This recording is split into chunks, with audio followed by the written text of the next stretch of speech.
पिछले कुछ दिनों से चर्चाओं से दूर चल रहे थे और ऐसे में यह कहा जाए कि बीजेपी के इशारे पर या फिर खुद चर्चा में आने के लिए ओम प्रकाश राजभर ने एक दावा कर दिया। उन्हें लगा कि टीएमसी के सांसद टूट रहे हैं और उधर उद्धव ठाकरे की पार्टी के सांसद टूट रहे हैं, तो समाजवादी पार्टी जो देश की तीसरी सबसे बड़ी पार्टी है, उनके सांसदों को भी बागी करार करने का दावा कर दो। नाम ले लो बीच में किसी बड़े नेता का, जैसे रामगोपाल यादव का नाम लिया, उन्होंने नाम तो ले लिया, लेकिन इन सब के बीच एक सनसनीखेज खबर निकल कर आ गई। समाजवादी पार्टी के सांसद टूटेंगे, नहीं टूटेंगे, टूटेंगे तो कितने टूटेंगे, किसके नेतृत्व में टूटेंगे, इसकी चिंता करना छोड़ दीजिए ओम प्रकाश राजभर जी।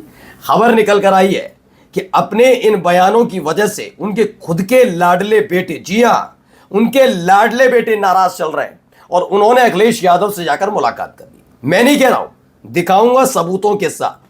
ओम प्रकाश राजभर के लड़के अपने ही पिता यानी अपने ही ओम प्रकाश राजभर से बागी हो गए, अखिलेश यादव के सामने खड़े हैं। उन्होंने कह दिया है कि सुभाषपा का विलय समाजवादी पार्टी में कर लिया जाए।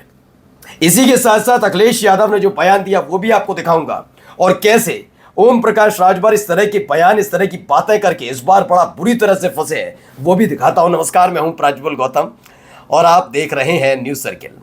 मैं पहले अगर कोई बयान सुनाना चाहूंगा, दिखाना चाहूंगा तो ओम प्रकाश राजभर का, वैसे आपने देखा होगा, लेकिन वहीं से कहानी शुरू होती है। अब देखिए, 3 बातें इन्होंने लिखी हैं और तीनों बातों में जरा मैं मतलब 3 बातें क्या, एक उसमें बात में 3 थी बातें इनकी। समाजवादी पार्टी में बड़ी टूट होगी। देखिए भाई, पॉलिटिकल पार्टियां हैं, बीजेपी भी टूटी है, आप इनकी तो खुद की पार्टी में से क्या टूटे, ये है ही बची कितनी है, खैर वो बड़ी टूट होगी। ओके, रामगोपाल यादव ने केंद्रीय गृह मंत्री अमित शाह जी को चिट्ठी सौंपी है। ये ओम प्रकाश राजभर तक जानकारी पहुंच गई। ना बीजेपी के नेताओं को पता, किसी को नहीं पता, सिर्फ ओम प्रकाश राजभर को पता है कि गृह मंत्री से मुलाकात हो गई है, अमित शाह से मुलाकात हो गई है। मैं कहता हूं कि ओम प्रकाश राजभर जी थोड़ा सा संभल कर, क्योंकि देश देख रहा है, पूरा देश जानता है, उत्तर प्रदेश की जनता जानती है कि मोदी शाह वर्सेस योगी आदित्यनाथ वाला मामला है। हर कोई जानता है कि 24 का बदला 27 में लेने की तैयारी चल रही है। यह हर कोई जानता है कि धीरे धीरे प्रेशर बढ़ता जा रहा है, और यह हर कोई जानता है कि योगी आदित्यनाथ आपको बिल्कुल पसंद नहीं करते थे, वो अमित शाह की बदौलत या एनडीए में वापस आए, और यह हर कोई जानता है कि मौके का फायदा उठाकर आपने मोदी शाह से दूरी बना ली और योगी आदित्यनाथ के करीब आ गए। तो ऐसे में अमित शाह जी से कौन मिल रहा है, कौन नहीं मिल रहा है, ये वाली अफवाहें फैलाकर कम से कम बाबा को नाराज मत करो, वरना ना यहां के रहोगे ना वहां के। खैर, पहला मेरा ये था। दूसरा आता हूं, खनन घोटाला और गोमती रिवर फ्रंट का घोटाले का मास्टरमाइंड कौन है, पूरा उत्तर प्रदेश जानता है। देखिए, इनका क्या कहना है, ओम प्रकाश राजभर एक तो मंत्री, ऊपर से इन्होंने योगी आदित्यनाथ पर ही सवाल खड़े कर दिए। इनका कहने का मतलब है कि खनन घोटाला और गोमती रिवर फ्रंट जो घोटाला, उसका मास्टरमाइंड कौन है, ये पूरा उत्तर प्रदेश जानता है। तो जानता है तो कार्रवाई क्यों नहीं हो रही? मास्टरमाइंड अब तक गिरफ्तार क्यों नहीं हुआ? क्यों नहीं हुआ? आगे खुद ही लिख दे, शिकंजा कस रहा है तो सपा परेशान है। शिकंजा कस रहा है तो सपा परेशान है, यानी कि ऐसे ही बीजेपी, भारतीय जनता पार्टी, मैं तो कह रहा हूं अगर घोटालेबाज का जिक्र कर रहे हैं, बिल्कुल दूसरी पार्टियों को तोड़ती है तो यह देशहित कहलाता है। शर्म नहीं आती? बीजेपी की पोल पट्टी किसने खोली? ओम प्रकाश राजभर ने, कि किसी भी तरह के आरोपों का सहारा लेके उनकी पार्टी को तोड़ने का काम बीजेपी करती है, जबकि भ्रष्टाचारियों, अगर भ्रष्टाचारी है तो भी अपने साथ लेने से गुरेज नहीं करती। मैं नहीं कह रहा, ओम प्रकाश राजभर, यानी भ्रष्टाचारियों के साथ खड़ी है बीजेपी, मैं नहीं कह रहा, ओम प्रकाश राजभर कह रहे हैं। महाराष्ट्र बंगाल छोड़िए, समूची सपा भाजपा में शामिल होने को तैयार बैठी है। ठीक है, इनको बहुत अच्छी जानकारी हो सकता है मिल गई हो, लेकिन इन सब के बीच जरा एक खबर देखिए। अखिलेश यादव ने कहा, भविष्यवाणी करने वाले अपनी पार्टी की भविष्यवाणी करें, उन्हें भाजपा 75 सीटें दे रही है, 50 या फिर सिर्फ आश्वासन।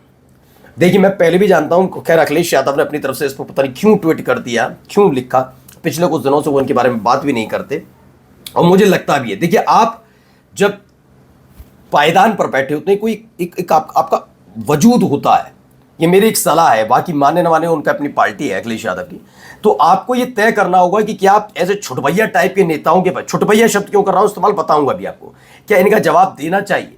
मैं ये नहीं कह रहा, हाल ही में अखिलेश यादव ने कहा था कि जो इनकी महिला प्रकोष्ठ के अध्यक्ष हैं सीमा राजभर, उन वही जवाब दे रही हैं, उनको ही देने दीजिए, या और जो छोटे नेता हैं उनको जवाब देने चाहिए। एक राष्ट्रीय अध्यक्ष, वो भी देश की तीसरी सबसे बड़ी पार्टी के नेता, उनको जवाब नहीं देना चाहिए, आना ही नहीं चाहिए। कौन ओम प्रकाश राजभर, क्या है? अच्छा बताइए, ओम प्रकाश राजभर हैं क्या? क्या है ओम प्रकाश राजभर?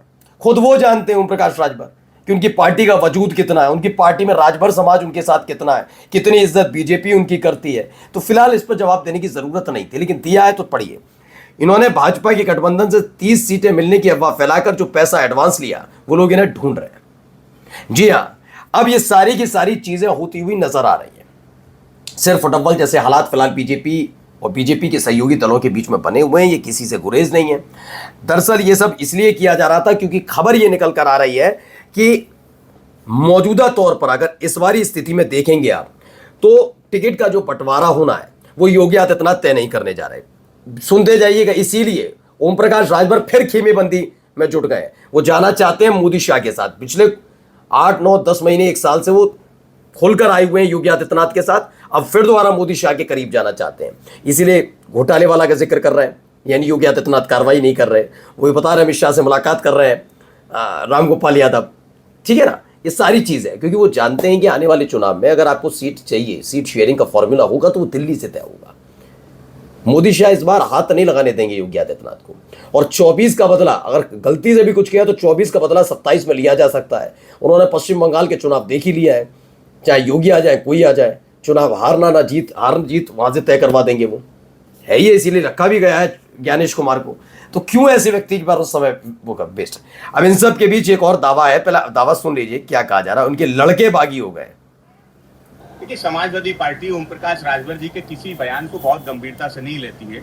उनके पुत्र अरुण राजभर वो समाजवादी पार्टी के राष्ट्रीय अध्यक्ष जी से मिले थे, उनसे निवेदन कर रहे थे कि किसी तरह से सुभाषपा का विलय समाजवादी पार्टी में कर लीजिए, पिछड़ों की राजनीति को बचाइए क्योंकि भारतीय जनता पार्टी बहुत ब्लैकमेल कर रही है, पिताजी बहुत तनाव में है, उनकी किसी लिखी बात का, किसी कही बात को बहुत गंभीरता से मत लीजिएगा, पिताजी तनाव में है, इसलिए भाजपा जो कहती है वो लिख देते हैं। इसलिए समाजवादी पार्टी ओम प्रकाश राजभर जी के किसी बयान को गंभीरता से नहीं लेती। अब देखिए, एक बड़ा खुलासा है अपने आप में कि ओम प्रकाश राजभर के जो बेटे हैं उन्होंने जाकर अखिलेश यादव से मुलाकात की थी। लेकिन हकीकत यह है कि आपको बता दूं कि जब से वो 2022 वाला चुनाव हुआ है तब से ओम प्रकाश राजभर ये समझ नहीं पा रहे कि किस नाव में जाकर बैठा जाए। वो जब लोकप्रियता देखते हैं तो उन्हें अखिलेश यादव याद आते हैं, लेकिन जब वो दाव पेच और तिकड़म देखते हैं तो उन्हें बीजेपी याद आती है। दोनों के बीच में फंस कर रह गए। इसीलिए आपको याद होगा कि ओम प्रकाश राजभर ने जब साथ छोड़ा था समाजवादी पार्टी का तो बड़े बड़े होर्डिंग्स लग गए थे सपा दफ्तर पर।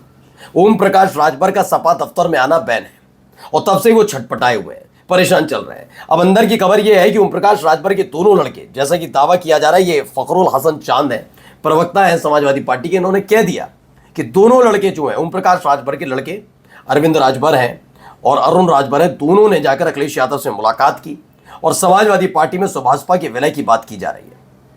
अगर ये बात सच है तो अपनी पार्टी बचाइए राजभर बाबू, बचाइए। नमस्कार।